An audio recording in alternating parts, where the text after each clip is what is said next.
본문의 말씀을 가지고 어린 양을 보라라고 하는 제목으로 말씀을 나누려고 합니다. 오늘 본문의 말씀을 보니까 이튿날 이 요한이 또 사람들하고 함께 있는데 예수님이 그 앞을 지나가시는 거예요. 그럴 때 이 세례 요한이 사람들에게 뭐라고 말하냐면 보라라고 하면서 세상죄를 지고 가는 하나님의 어린 양이다라고 소개를 합니다. 무엇 때문에 이 세례 요한은 그 이야기를 했을까? 예수 그리스도가 누군지를 정확히 그들에게 알리고 싶은 것이었어요. 예수 그리스도는 곧 메시아요, 구원자요, 예수 그리스도는 하나님의 아들 되시다고 하는 것, 그리스도시라고 하는 것을 그들에게 알려주기 위해서 그렇게 소개했다고 하는 얘기입니다. 어찌 보면 그 은혜 때문에 이스라엘 백성들이 용서받고 사는 것처럼 이제는 이스라엘 백성들뿐 아니라 온 인류가 용서받고 살아야 되는데 그 방법이 없으니까 예수 그리스도를 죽이심으로 말미암아 그 보혈로 우리가 용서받고 지금 살아가고 있다고 하는 것을 이야기하는 것이 오늘 본문의 이야기입니다. 과연 이 은혜가 우리에게 경험이 되고 있는가? 그리고 이 은혜가 우리에게 실감되고 있는가 하는 겁니다. 예수 그리스도의 죽으심이 나에게 뭔가, 그리고 그 은혜 때문에 살아가는 것이 뭔가, 그것들을 알지 못하니까 사순들이 되어도 예수를 믿으면서 그렇게 좋은 모습이 안 될 때가 참 많다고 하는 겁니다. 오늘 다시 한번 이 말씀을 생각하면서 그 어린 양의 은혜가 무엇이기에 이렇게 세례 요한이 그들에게 아주 중요한 이야기들을 얘기하면서 소개했을까 하는 것들을 생각해 보면서 함께 은혜를 나눠보도록 하죠. 첫째, 따라서 합시다. 시음으로 벗어진다. 29절의 말씀입니다. 이튿날 요한이 예수께서 자기에게 나오심을 보고 이르되, 따라합시다. 보라, 세상 죄를 지고, 세상 죄를 지고 가는 하나님의 어린 양이로다. 이 이야기가 레위기 16장 21절에 똑같이 나오고 있습니다. 아론은 그의 두 손으로 살아있는 염소의 머리에 안수하여 이스라엘 자손의 모든 불의와 그 범한 모든 죄를 아뢰고, 따라합시다. 그 죄를 염소의 머리에 두어, 그러면서 22절에 뭐라고 말하면, 따라합시다. 그 염소가 그들의 모든 불의를 지고, 여기서 지고라고 하는 단어가 아까 세상죄를 지고 가시는 하나님이 어린 양이라고 하는 단어하고 똑같은 겁니다. 이 지고라고 하는 말은 바로 뭐냐면 뒤집어 씌운다라고 하는 겁니다. 죄로 인해서 죽어야만 하는데, 죄로 인해서 용서받을 수가 없는 자들인데 그 모든 죄를 갖다가 이 아사셀 염소에게 뒤집어 씌워서 나는 죄가 없어지는 것, 내가 죄 때문에 살 수가 없는데 내 모든 죄를 갖다가 예수 그리스도에게 뒤집어 씌워가지고 그가 죽고 내가 살아나는 역사가 바로 이 십자가의 사건이라고 하는 것을 우리에게 보여주는 그런 이야기입니다. 이것이 바로 하나님의 용서하시며 하나님의 용서하시는 방법이라고 하는 것입니다. 아무 죄가 없는데, 이 아사셀 염소는 아무런 불의가 없는데 이스라엘의 모든 불의를 갖다가, 죄를 갖다가 거기에다 뒤집어 씌워놓고는 광야로 내보내줘 갖고 죽게 만들고, 마찬가지로 죄 많은 내가 아무 죄도 없는 예수 그리스도에게 죄를 다 전가시키고 죄를 갖다가 전부 다 거기다 뒤집어 씌움으로 말미암아 그가 죽으시고 내가 살게 만드는 그 사건을 우리에게 지금 얘기하고 있다고 하는 것입니다. 곧 우리의 모든 죄가 예수 그리스도에게 뒤집어 씌워줌으로 말미암아 나는 그 죄에서 다 벗어나고 나는 정결한 사람이요 깨끗한 사람으로 만들고 의로운 사람으로 만들었다고 하는 것이 바로 십자가의 은혜라고 하는 것을 이야기하는 것입니다. 이게 뒤집어 씌움이라고 하는 거예요. 아마 그런 뒤집어 씌움이 없었다고 한다면 나는 지금도 죄의 짐을 그냥 갖고 갔을 것이에요. 지금도 내 마음은 편하지 않았고 지금도 내 인생은 그렇게 만만하지 않았을 것이에요. 그래도 예수 그리스도가 뒤집어 씌움으로 말미암아 내 죄의 짐들이 벗어지고 내 지옥의 짐들이 벗어지고 내 끔찍한 그런 것들이 벗어지니까 예수 안에서 평강을 누리고 예수 안에서 기쁨을 누리고 예수 안에서 천국의 생활을 누리는 것이라고 하는 것들을 기억을 하면서 뒤집어 씌움의 은혜를 기억하고 어린 양 대신 예수 그리스도의 죽으심이 내 죄를 벗겼구나, 그리고 그것을 위해서 예수 그리스도가 뒤집어 썼구나라고 하는 것들을 생각하면서 그 은혜를 기억하며 갚아나가는 삶들을 살아가는 여러분의 모습 되기를 주님의 이름으로 축원합니다. 그래서 히브리서 9장 28절에 이렇게 말합니다. 이와 같이 그리스도도 많은 사람의 죄를 담당하시려고 죄와 상관없이 자기를 바라는 자들에게 두 번째 나타나시니라 그렇게 말을 하고 있습니다. 아무 죄가 없는데도 불구하고 나의 죄를 없이 하시려고, 그 죄의 짐을 벗겨내시려고 그 모든 것들을 담당하셨다고 하는 겁니다. 이 이야기가 가장 많이 실감나는 것이 이사야 53장의 말씀입니다. 5절에 이렇게 말합니다. 그가 찔림은 우리의 허물 때문이라고 하는 겁니다. 예수 그리스도가 허물을 뒤집어 썼어요. 흉악한 죄인의 모습이 되었어요. 이유는 뭡니까? 나를 갖다가 허물 없이 하시려고 찔리신 거예요. 그가 상함은 우리의 죄악 때문이라고 하는 겁니다. 죄를 갖다가 예수 그리스도에게 뒤집어 씌우기 위해서 그는 상함을 받았다고 하는 거예요. 그리고 그가 징계를 받은 이유가 뭔지 아세요? 우리에게 평화를 만들어 주시려고. 그가 채찍에 맞는 이유가 뭔지 아세요? 우리가 모든 질병에서 나음을 잊게 하시려고라고 하는 것을 이야기하고 있어요. 우리의 모양이 어떤가? 6절에 보니까 우리는 다 양 같아서 그릇 행하여 각기 제 길로 갔거늘 지 멋대로 살았다는 겁니다. 은혜 모르면요 자기 멋대로 사는 거예요. 우리의 죄성은요 계속 그렇게 자기 멋대로 살고 싶은 거예요. 말씀이 있어도 내 멋대로 살고 싶고, 하나님이 계셔도 그냥 내 멋대로 살고 싶고, 은혜를 입었어도 내 멋대로 살고 싶은 게 이게 내 모습이에요. 그럼에도 불구하고 하나님은 그렇게 하는데도 불구하고 따라합시다. 우리 모두의 죄악을 그에게 담당시키셨도다. 할렐루야. 너무 감사하죠. 너무 감사하죠. 그것이 아니었으면 지금 내가 상함을 받아야 되고, 그것이 아니었으면 내가 지금 찔림을 당해야 되고, 그것이 아니었으면 내가 지금 징계를 맞고 채찍을 맞아야 되는 거예요. 근데 그 모든 것들을 짊어지시고 뒤집어 쓰시고 담당하셨기 때문에 나에게는 그런 것들이 남겨지지 아니하고 가장 좋은 것만 남겨져 있다라고 하는 것이지요. 이렇게 귀하게 내 짐을 벗겨주셨다고 하는 것에 감사하면서 그 신앙 잃어버리지 말고 십자가의 신앙으로 살아가는 여러분들 모습 되기를 주님의 이름으로 축원합니다. 두 번째 따라합시다. 보냄으로 오게 된다. 네. 레위기 16장 21절의 말씀에 보니까 이렇게 말합니다. 아론은 그의 두 손으로 살아있는 염소의 머리에 안수하여 이스라엘 자손의 모든 불의와 그 범한 모든 죄를 아뢰고 그 죄를 염소의 머리에 두어 미리 정한 사람에게 맡게. 따라합시다. 광야로 보낼지니. 그러면서 22절에는요 염소가 그들의 모든 불의를 지고 접근하기 어려운 땅에 이르거든 그는 그 염소를 광야에 놓을지라 라고 기록을 하고 있습니다. 예, 아스셀 염소가 모든 죄와 불의를 짊어지고 광야로 내보냅니다. 여기서 아사셀이라고 하는 뜻이 바로 보내지는 염소 또는 추방한다라고 하는 뜻이. 죄라고 하는 것이 뭐냐면 쫓겨나야 되는 거예요. 추방되는 거예요. 예수 그리스도의 모양이 바로 이것이라고 하는 겁니다. 예수 그리스도가 대신 추방당하면서 우리는 그곳에 있게 만드시는 것, 은혜의 자리에 그냥 있게 하시고 하나님 안에 그냥 있게 만드는 것이 바로 예수 그리스도의 은혜라고 하는 것을 우리에게 설명하고 있는 겁니다. 그 이야기가 뭔가 창세기 3장 23절에 보면은요 죄가 왜 우리를 추방할 수밖에 없는가 하는 걸 보여주는 이야기가 나와요.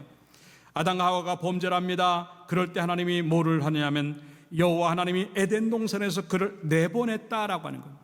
그러면서 24절에는 뭐라고 말하라고 하냐면 이같이 하나님이 따라합시다. 그 사람을 쫓아내시고, 그러면서 에덴 동산 동쪽에 그들 그룹들과 두루 도는 불칼을 두어 생명나무의 길을 지키게 하시니라. 네, 추방하는 거예요. 내쫓는 거예요. 죄가 이렇게 무서운 겁니다. 하나님 안에서 존재해야 될 우리들을 죄로 인해서 그냥 추방하고 내어 쫓는 겁니다. 그 때문에 그 순간부터는요 아무도 그 누구도 하나님에게 갈 수가 없는 거예요. 그런데 하나님은 그를 그냥 두지 아니하시고 다시 부르시는 은혜를 주기 위하여 아사셀 염소를 죽여가지고 피를 흘림으로 말미암아 그를 갖다가 모든 죄악을 거기에다가 집어넣고 죽게 하시고, 그리고 이스라엘 백성 다시 하나님으로 가게끔 만들어내는 그 모습이 바로 하나님의 사랑이라고 하는 거예요. 마찬가지입니다. 우리는 죄로 인해서 하나님으로부터 추방되고 단절되어져만 되는데 예수 그리스도를 대신 광야와 같은 골고다 언덕으로 예수 그리스도를 추방시키고 보냄으로 말미암아 우리를 갖다가 하나님께로 다시 돌아가게끔 만드는 그 은혜가 묻어있는 것이 바로 십자가의 사건이라고 하는 거예요. 이 아사셀 양을 광야로 보냄으로 말미암아 다시는 보지 않겠다고 하는 거예요. 그 이야기가 이사야 43장 25절의 말씀이에요. 나 곧 나는 나를 위하여 따라합시다. 내 허물을 도말하는 자니 내 죄를 기억하지 아니하리라. 할렐루야.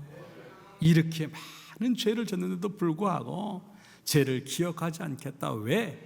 아사셀 염소를 광야로 보내서 보고 싶어도 다시는 볼 수 없는 것처럼 우리의 죄를 갖다가 멀리 던져버리시고 예수 그리스도의 십자가에 얹어버리시고 우리의 죄를 갖다 골고다 언덕으로 내보내신 다음에는 우리에게는 죄가 안 보이고 나를 볼 때마다 죄가 기억나는 것이 아니라 예수 그리스도의 은혜가 기억나게 하시고 나를 볼 때마다 죄인의 모습을 보게 하는 것이 아니라 예수 그리스도의 보혈로 인해서 의인으로 보게 만드시는 은혜가 이 우리의 죄를 갖다가 기억하지 않는 그 모습이라고 하는 것을 우리에게 말씀하시는 거예요. 그러면서 에베소서 2장 13절에 이렇게 말해요. 이제는 전에 멀리 있던 너희가 라고 하는, 아까도 얘기했지만 죄가 이렇게 무서운 거예요. 하나님부터 멀리 떨어지게 만들고 단절되게 만들고 다시는 하나님께 돌아갈 수 없는, 그냥 죽어야만 되고 끔찍한 삶들을 살아야만 하는 그런 상황에 놓이는 것이 이 죄의 대가예요. 그렇기 때문에 멀리 있어서 단절되었는데 너희가 예수 그리스도 예수 안에서 따라합시다. 그리스도의 피로 가까워졌느니라. 예, 감사한 일이죠. 그러면서 뭐라고 말합니까? 원수된 것 곧 중간에 막힌 담을 자기 육체로 오시고, 예수 그리스도의 육체가 찢겨나감으로 말미암아 성전의 휘장이 찢겨나가면서 하나님에게 가로막혔던 담들이 없어지고 이제는 내가 예수 그리스도의 보혈을 가지고 그 이름을 가지고 하나님께 다시 나갈 수 있는 은혜를 입은 줄로 믿습니다. 불칼을 두고서 하나님에게 접근하지 못했던 것들을 다 제거하시고 예수 그리스도로 말미암아 나에게 오라고, 가까이 오라고, 내 안에 거하라고, 은혜 안에 있고 복 안에 있으면 된다고 말씀해 주시는 애가 바로 이것이라고 하는 거예요. 그러면서 16절 마지막 부분에 보니까 원수된 것을 십자가로 소멸하셨고 먼데 있는 너희에게 평안을 전하셨다 그러면서 18절에 이렇게 말하면 아버지 따라합시다. 아버지께 나아감을 얻게 하려 하심이라. 할렐루야. 이사야 40장 12절의 말씀입니다. 수많은 재앙이 나를 둘러싸고 나의 죄악이 나를 덮침으로 우러러 볼 수도 없으며 따라합시다. 죄가 나의 머리털보다 많음으로. 예, 이 죄가 내 머리털보다 더 많다고 하는 것을 우리에게 지금 얘기하고 있습니다. 로마서 14장 23절의 말씀해 보니까 의심하고 먹는 자는 정죄되었나니 이는 믿음을 따라하지 아니하였기 때문이라. 믿음을 따라하지 아니하는 것은 다 죄니라 그랬어요.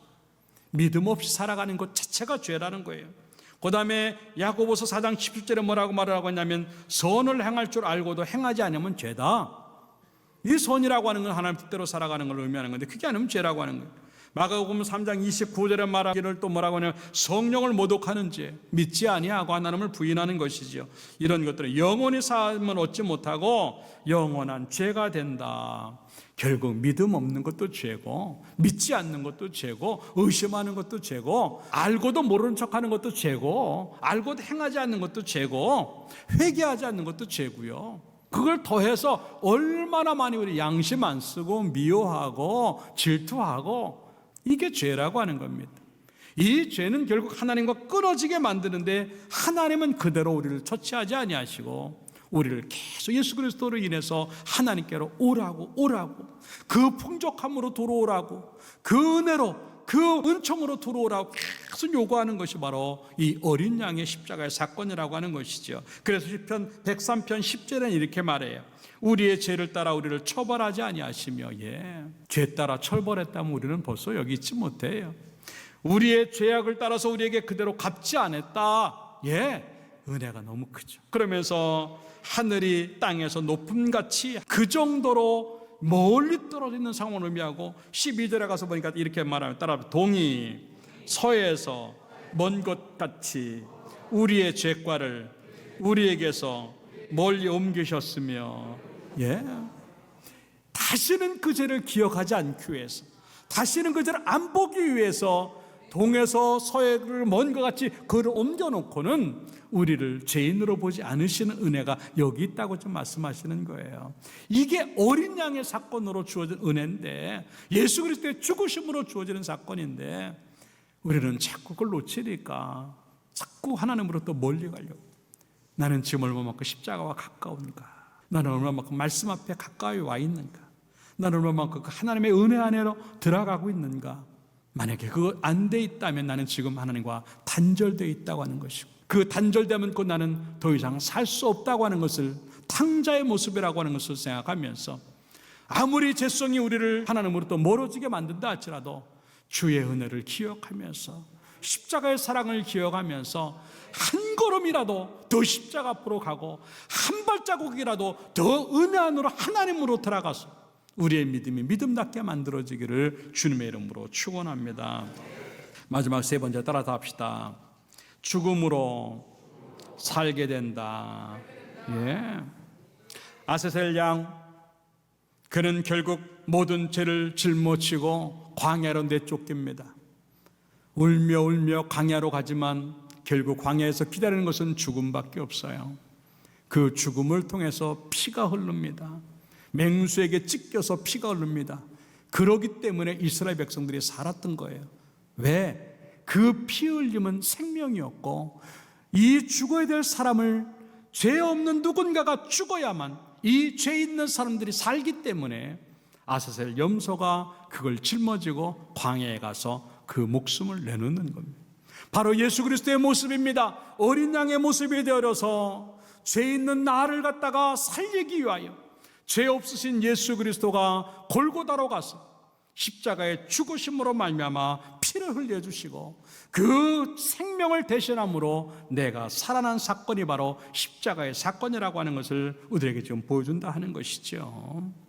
왜 그렇게 끔찍한 죽음을 죽으셨어야 했을까? 내 죄가 그렇게 끔찍한 겁니다. 그런데 우리는 그 은혜를 생각하지 않으니까 죄라고 느껴지는 것들이 별로 없고, 죄라고 생각하지 않으니까 무뎌진 심령 가지고 십자가를 봐도 별 의미가 없어요. 그런데 이 죄가 그렇게 간단한 문제가 아닙니다. 로마서 6장 23절의 말씀은 죄의 삭은 사망이다 그랬어요. 죽어야 되는 거예요. 어쩌면 우리는 다 죽었어야만 되는 사람들입니다. 그럼에도 불구하고 내가 지금 살아있는 이유, 내 영이 살아있는 이유가 뭐냐면 오직 하나, 예수 그리스도의 대신 죽음 때문에, 예수 그리스도의 생명 주심이 나의 죽음을 없이 하셨다고 하는 것들을 의미하는 것인데, 그 은혜에 감사하는 여러분들 되기를 주님의 이름으로 축원합니다. 에이, 이까지 죄 가지고 죽겠어? 이 생각 때문에 죄를 못 버리는 거예요. 이 작은 죄 가지고 죽겠어? 아유, 이런 잘못하는데 죽겠어? 예, 죽어요. 그런데 사는 이유가 뭔지 아세요? 예수 그리스도가 죽으셨기 때문에. 할렐루야. 이걸 어떻게 표현하겠어? 이걸 어떻게 설명하겠어? 이걸 어떻게 이해하겠어? 아무도 이해하지 못하는 절대적인 사랑입니다. 그걸 아는 사람만 죄 안 지려고 그러는 거예요. 죽으니까. 아니, 나는 안 죽을 줄 몰라도 내가 죄를 지음으로 말미암아 예수 그리스도를 지금도 죽이고 있는 모습이 아닐까라고 하는 걸 생각하면요, 그렇게 죄가 단순한 문제가 아니라고 하는 것을 우리에게 얘기하고 있는 겁니다. 그럼에도 불구하고 나는 지금 살았습니다. 왜? 예수 그리스도 때문에 산 줄로 믿습니다. 그 은혜 확신하면서, 그 은혜 내 속에 품고 살면서 그 십자가를 놓치지 않기를 주님의 이름으로 축원합니다. 하나님의 말씀에 반응하지도 못하고, 하나님의 역사에 움직이지도 못하고, 말씀에 순종하지도 못하고 죄를 반복하는 모습은 어찌 보면 죽음의 실체를 놓치고 살아가는 나의 모습이 아닐까 하는 거죠. 고린도서 15장 54절에서부터 보면은 부활에 대한 이야기를 하면서 이 썩을 것이 썩지 아니함을 입고 이 죽을 것이 죽지 아니함을 입을 때에는 사망을 삼키고 이기리라고 기록된 말씀이 이루어지리라. 따라서 사망아, 너의 승리가 어디 있느냐? 사망아, 내가 쏘는 것이 어디 있느냐? 예, 살았다는 얘기죠. 죽어야 되는데 사망이 밀고 들어오고 죽음이 거기에 있는데도 불구하고 그 죽음을 향해서 너 별거 아니야 라고 말할 수 있는 이유는 뭐냐면 예수 그리스도가 나를 위해서 죽으셨기 때문에. 이게 전부죠. 광야를 살아가는 이스라엘 백성들의 모습이 바로 그겁니다. 그네들은 먹고 입고 쓰는 것 때문에 죽은 것이 아니라 죄 지음으로 죽었어요. 먹지 못해서 죽은 게 아니라 죄 지음으로 죽은 것이에요. 하나님은 살 길을 주셨는데도 불구하고 우리의 죄성들은 계속 그걸 거부하니까 죽게 되는 거예요. 마찬가지입니다. 광야를 살아가는 우리의 모습이라 할지라도 하나님은 지금도 계속 우리를 살려내시는 그 은혜가 뭐냐면 예수 그리스도를 살게 하시는. 그럼에도 불구하고 우리는요 자꾸 죽을 짓만 하는 거예요. 다시 한번 우리의 모습들을 돌아보면서 내가 사는 것, 내가 존재하는 것이 오직 예수 그리스도의 은혜라고 믿고 그 은혜 놓치지 않기를 주님의 이름으로 축원합니다. 그래서 히브리서 13장 11절에 그렇게 얘기를 하는 거예요. 이는 죄를 위한 짐승의 피는 대제사장이 가지고 성소에 들어가고 그 육체는 영문 밖에서 불사름이라. 아세셀 양이 이제 광야에 들어가서 찢겨서 죽는 것처럼 영문 밖에 채찍맞고 또 채찍맞고 쓰러지고 또 쓰러지면서 어린 양 되심으로 골고다로 올라가시는 주님의 모습. 예수도 12절에 자기 피로서 백성을 거룩하게 하려고 성문 밖에서 고난을 받으셨다. 가장 끔찍한 죽음을 나의 끔찍한 죽음 대신 당함으로 내가 지금 은혜로 평안함으로 살 수 있다고 하는 것을 말하는 이야기지요. 사랑하는 여러분들, 삶이 어려워도 힘들고 두렵고 불안하고 걱정이 되고 어떻게 하면 좋을지 모르는 상황이라 할지라도 걱정하지 마십시오. 예수 안에서 새 생명이 주어질 줄로 믿습니다. 그 생명 붙잡고 살아가는 것이 십자가의 사람들이에요. 다시 한번 힘들을 내시고 그 생명이 우리의 현장이 되기를 주님의 이름으로 축원합니다.